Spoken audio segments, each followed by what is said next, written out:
Welcome to SVG-TV News and Sports for Tuesday, March 18th, 2014. I am Jennifer Richardson with the details. Over 1 million gallons of potable water were distributed across this country to villages affected by two natural disasters that affected the island last year. The figures were disclosed by Minister of Health, Wellness and the Environment, Kato, in his address to the nation to commemorate World Water Day 2014. Bergen said that a massive landslide at Belmont displaced 180 feet of pipelines at a repair cost of $100,000 EC, while the December 24th trough system resulted in damage to 8 of the 11 water sources across the country. During both disasters, potable water had to be trucked to affected communities. 103,300 gallons of water had to be distributed to the aforementioned areas during the period September the 3rd to the 8th. While from December the 25th, 2013 to January the 10th, 2014, 1,085,990 gallons of water had to be distributed to 116 villages throughout the entire country. Bergen said World Water Day will be celebrated on Friday, March 21st, under the theme Water and Energy. He said to this end, the importance of water and energy go hand in hand through the collaborative work of the Central Water and Sewage Authority, the CWSA, and the St. Vincent Electricity Services, VINLEC. Important to note that on mainland St. Vincent, there is no need currently to use energy for water production. However, in some islands of the Grenadines, energy is required for the harvesting of water through the process of desalination. The Central Water and Sewage Authority recognizes the link between water and energy. For many years, along with VINLEC, the CWSA assisted the Forestry Department in the maintenance of the forests in the upper watershed of St. Vincent, a task that will remain important to the production of fresh water used by both VINLEC and CWSA. Meanwhile, the Central Water and Sewage Authority is currently hosting activities leading up to World Water Day. Minister Bergen said the activities, which commence on Sunday, include visits to schools, community projects, and the radio program. March 16 short service Kingston Methodist Church. Monday, March the 17th, message by the Honorable Minister and visit to 11 schools in areas directly affected by the 2013 Christmas floods. Tuesday, March the 18th, Customer Appreciation Day at the New Montrose headquarters. Wednesday, March 19, Open Day at all landfill sites throughout the state. Visits by secondary school students. An interactive radio program on NBC's Face to Face, featuring representatives from CWSA and VINLEC in celebration of the theme for World Water Day. On Thursday, March 20th, Schools Career Day. Friday, March 21st, Staff Community Project. Over 606 families here said to have benefited from the distribution of fridges, stoves and mattresses following the December 24th, 2013 freak storm. Speaking at a news briefing today, Chairman of the Distribution Committee, Julian Francis, said they have almost completed the process. 186 fridges,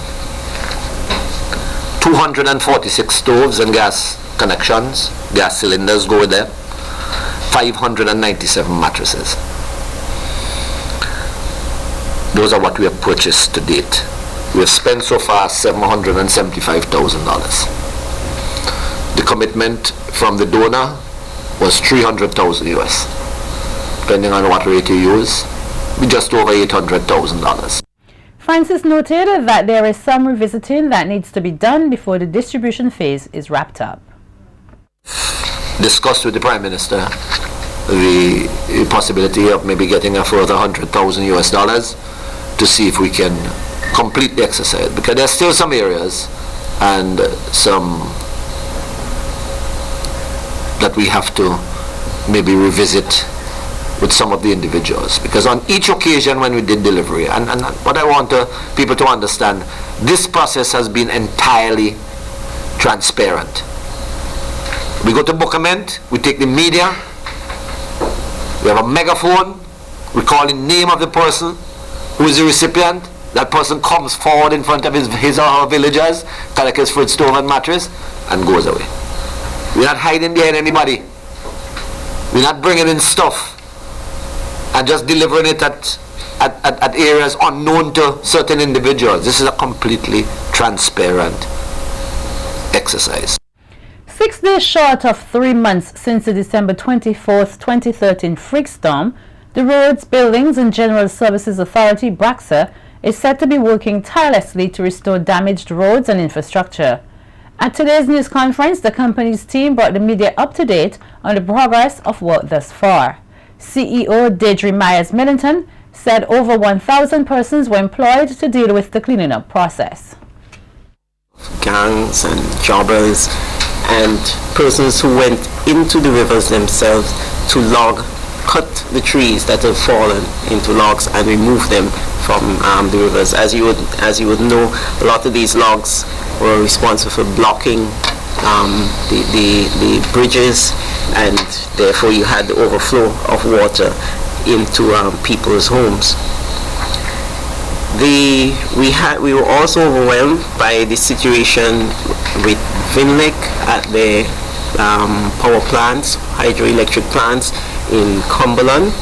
We needed to get in there very quickly as well, assist them in getting to the plants and then in cleaning those plants. Manager of Infrastructure Kenyatta Aline said the efforts of BRAXA was nationwide and their deployment spanned from Fancy through all villages on the Windward Coast and from Vermont to Fitzhugh on the leeward side. Immediate calls were for landslide clearance, and what we noticed initially would have been significant erosion to road edges, seasonal streams were flooded and riverbanks, crossings on major road networks and such. Essentially, the road network in these affected areas became inundated with debris, silt, boulders in some instances, and unfortunately some of that debris would have been from households that got flooded and washed out. So our efforts began with landslide clearing, which usually heralds the start of BRAXA's efforts during these events. We are an integral service providing support to literally all the other services. Make no mistake, we represented on no less than 4 or 5 of NEMO's subcommittees, which include responsibility for transport and road clearance, even search and rescue subcommittee. We're involved in that subcommittee as well. Meantime, Road Maintenance Officer on the leeward side of the island, Absalom Hooper, highlighted that over 30 heavy-duty machines have been deployed in North and South Leeward to deal with the reconstruction of bridges and roads. We have also been stabilizing some of these roads. 2 of these roads that we have completed so far primarily is the Broden, the Boys Den and the Lally Road. We are still doing some extensive work in the Rosal interior, and we're also working up in Belize. There's a location we call Swats, and there's a number of other locations that we are working on presently where that is concerned. We have also put some emphasis on tourism sites, ensuring that we did some work around the compounds and also the pathway leading to a number of our tourism sites. Namely, one of the tourism sites in North Leeward that was really significantly affected was the Darkview Fall. And Road Maintenance Officer on the Windward side, Dylan Morris, updated the public on the progress on that end. 24 trucks working in North Windward, 17 in North Central Windward, and 6 in South Central Windward. As Minister Francis mentioned, the Kato Bridge, after the deck collapsed, we had to seek a way of getting vehicles, large vehicles, namely carrying load, Rabuka sand, which is our main source of income outside of government, back into operation. The idea was brought forward of us stockpiling materials at Caratal and using a loader, a front-end loader, to load the trucks on the other side of the river. When I looked at it carefully, I decided I had another option for us to continue our operations at Ravaka and for the construction industry to be back up and running. Condolences are coming in for the family of former Chief Engineer Jeffrey Kato, who passed away yesterday. Kato provided his service to a number of major projects across the country, including the Ravaka Bridge and the Kato Jet Port. At the time of his death, he was serving as Chief Project Engineer on the construction site of the Argyle International Airport. Minister of Transport and Works Julian Francis, along with the staff of BRAXA, said Kato would be deeply missed. So I'd just like to take this opportunity to, on behalf of the ministry, the government, and in my personal capacity, to extend condolences to his remaining relatives and friends. And not too long ago we attended his mother's funeral, and we regret his passing. And please accept our condolences. I too would like to express condolences on the passing of Mr. Jeffrey Kato, former colleague of most of us in works in St. Vincent and the Grenadines. In the engineering fraternity, we eventually bestow sir in front of the elder. I don't want to say elder statesman, but the elder engineers, as it were. So everybody becomes sir, whatever. So you might hear me say Sir Jeffrey, Sir Jeffrey. But it's really just to express the respect and acknowledge the contribution he has made, even in my own development as a young engineer then when I came to know Sir Jeffrey. Coming up, fire guts the top floor of a 5-bedroom dwelling house in Ashburton. More stories on the local scene when SVG-TV News continues. Don't go away.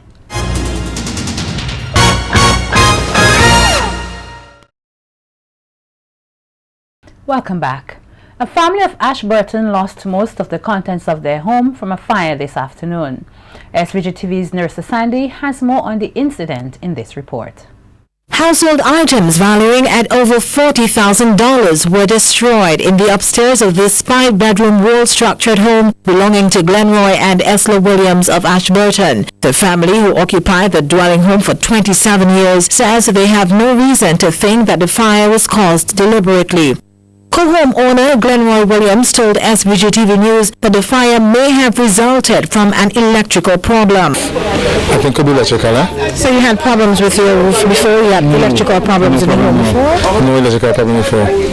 But as this happened on the roof now, you know, just come to the same thing as it could be electrical. But I had a lot of things to do. I have a fridge, deep freeze, 2 big television space saver. I have a lot of things. Housewife Esla Samuel Williams said the fire occurred in the absence of all 6 family members. Williams said had it not been for the heroic actions of her neighbors, the house would have been completely destroyed. When we got nothing at all, no electric thing was on. But I was surprised when I reached home and the house was on fire. When I opened the door, I couldn't even face it because the fire was so strong inside, and called out to neighbors and they come and help out the fire. So when I come home now for my lunch and thing, as I throw out my juice and thing, looking for eat something to get back to work and thing, I heard some people say, look, Glenroy house on fire. I didn't wait for nothing. I just kick off my slippers, throw off my bag off on my back, and I start to do some work. I jog out, I do what to do, and all of a sudden I find like I couldn't get no breath, and I had to choke myself out the window several times to get a breath. And so all the neighbors come out and help. They do a very good job, and I appreciate it very much. Daughter Kamisha Samuel, employed at Williams Agencies, says she is stunned by what transpired. I'm still in denial, but God is love. I lost everything because this fire started in my room, but at least I still have a frame. I don't know. I can't explain how I can't explain how I feel right now. It's very hard.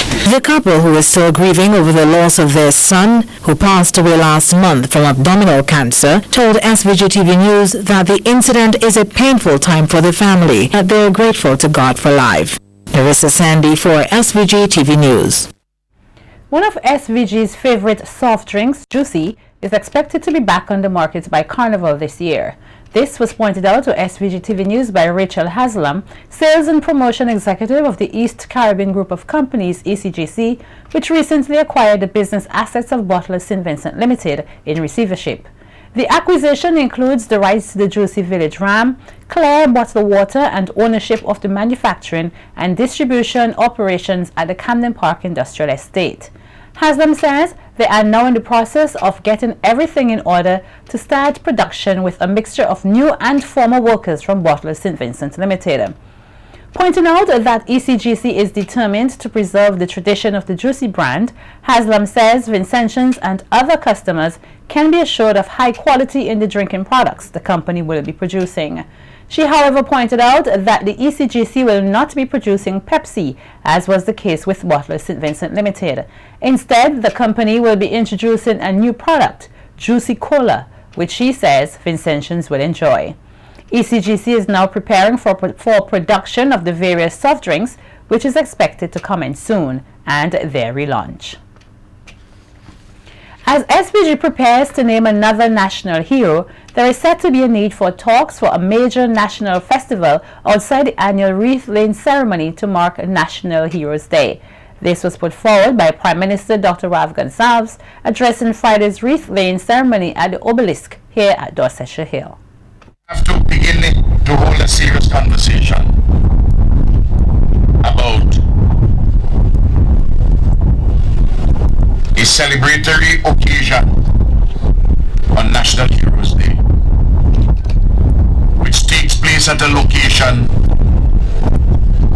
which is bigger physically than this, and where we can do something more expansive than what we're doing here. And we have to get resources and talk to our friends. And really Batiste had started this process, and we have to accelerate it for us to have an appropriate memorial, a statue for Joseph Chatouillet. Some students of the intermediate high school are currently benefiting from a breakfast feeding program organized by the school's Young Leaders Group. Lead coordinating teacher Kimberly Young-Compton says the program is beneficial to the students and that she is happy to provide assistance to those in need. This program will be providing breakfast to students who come to school without a proper meal on mornings. Those students who are less fortunate at our school will be provided with the breakfast free of cost, and those who could afford it will be charged a fee of $1.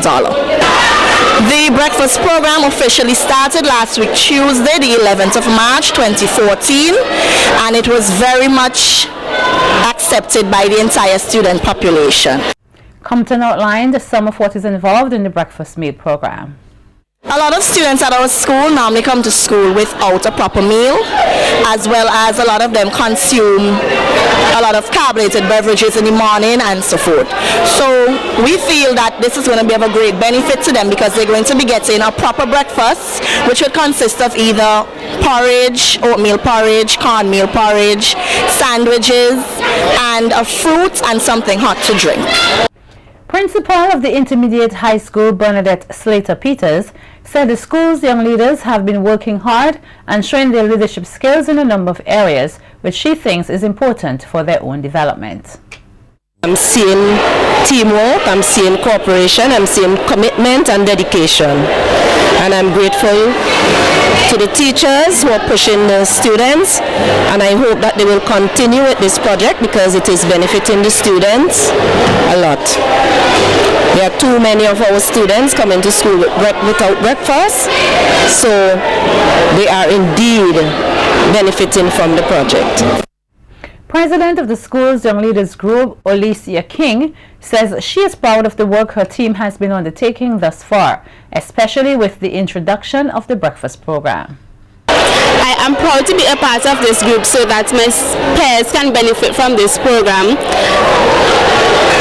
During the day, students will normally come and ask what are we going to have for the other meal, when is it going to be.